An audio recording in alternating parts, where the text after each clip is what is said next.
Right here. Okay. My squad. I love them.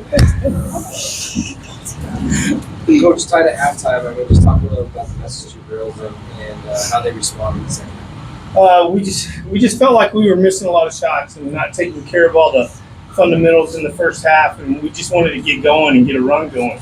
And we were only down 2, so we felt really good about being at halftime down only 2. Can you describe what you're feeling right now in the state championship? I think people doubted us, and I know that's cliche, but when you lose 7 seniors as good as the ones we had, you know, it says a lot. May 20th, these kids started playing, and today was the culmination of it. Hey, Coach, you guys also won the Triple Crown Metros, districts, and state champions. And can you just, like last year when, of course, the final championship game against Sandia, I mean, what was the conversation you had to the returners? There wasn't very many of them. There's 3 of them. Aliana, Case, and Madison, they played a lot. Okay, everyone else is inexperienced or young. And we had a lot of people right here step up today, and I was so pleased with their efforts. For the last decade or so, I mean, the expectation is almost that you guys are going to be playing in this game. You know how hard it is to actually win this game, but that's another thing.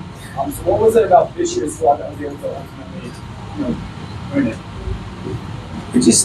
They had a chip on their shoulder, and they have a lot of fun.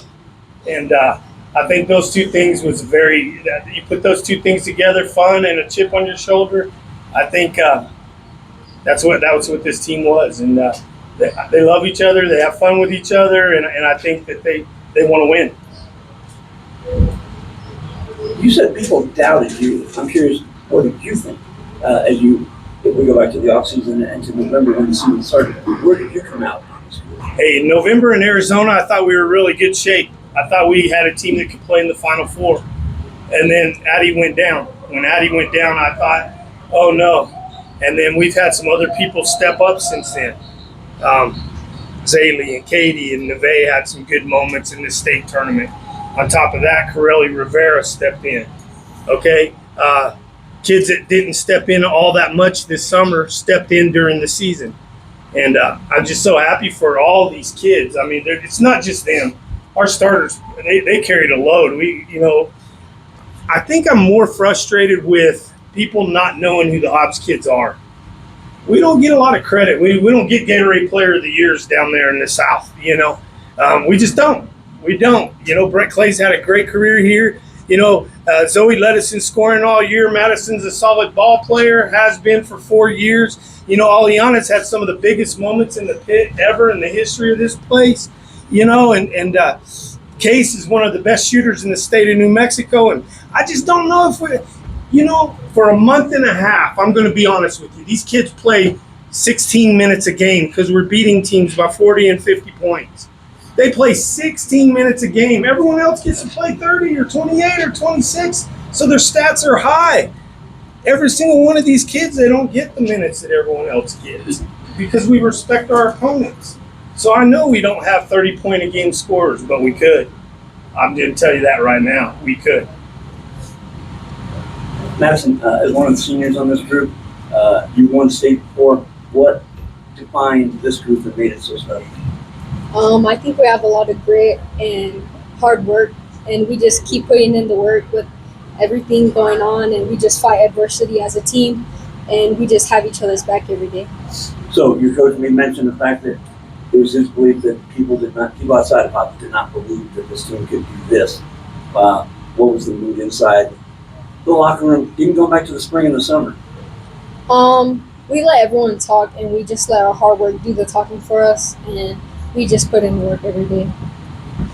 Corelli, talk about those baskets you hit, consecutive baskets that really kind of gave you guys that separation when they were coming back again. I just felt that we just had to push hard. Not only credit to me for making it, but for the person that gave the assist. So, yeah.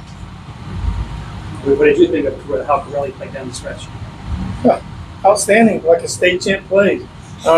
You just get after it and you have fun and you enjoy. We felt like she had a mismatch.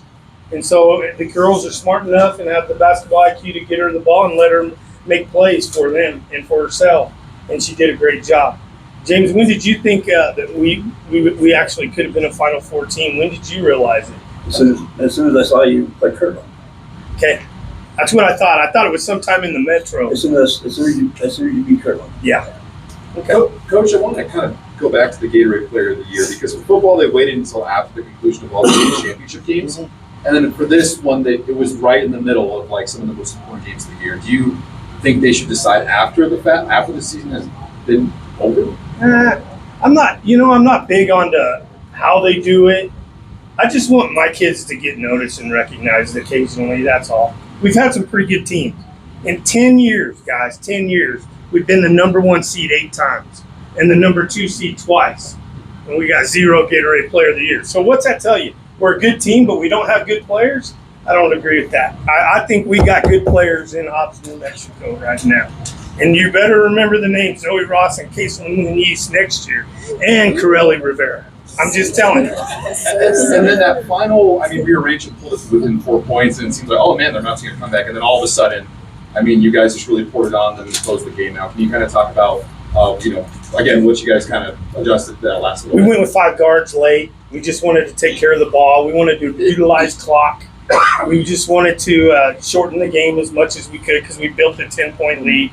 And then that's what we did is we just took care of the clock. We knew that we didn't need to score more points. We just needed to beat the clock at that point. Aliana, you're one of the seniors on this team too, so you turned them over 23 times. Could you offer your perspective about why it was so effective? Because a team that has a lot of good guards, why was your defense so effective in turning them over today? I think it really just allowed us to get the fast breaks and get open and score when we needed to. Well, and Zoe, you're an 8th grader. How did you because you're also one of the calmest players that I've ever seen on the basketball court. You're such an aggressive player, a great scorer. How do you kind of get locked in before a game, especially with all these expectations? I don't know. I just have fun with my teammates before the game. Honestly, I listen to music. I just know I have to give everything on the court. Ladies, coaches, congratulations. Yes, sir. Thank you.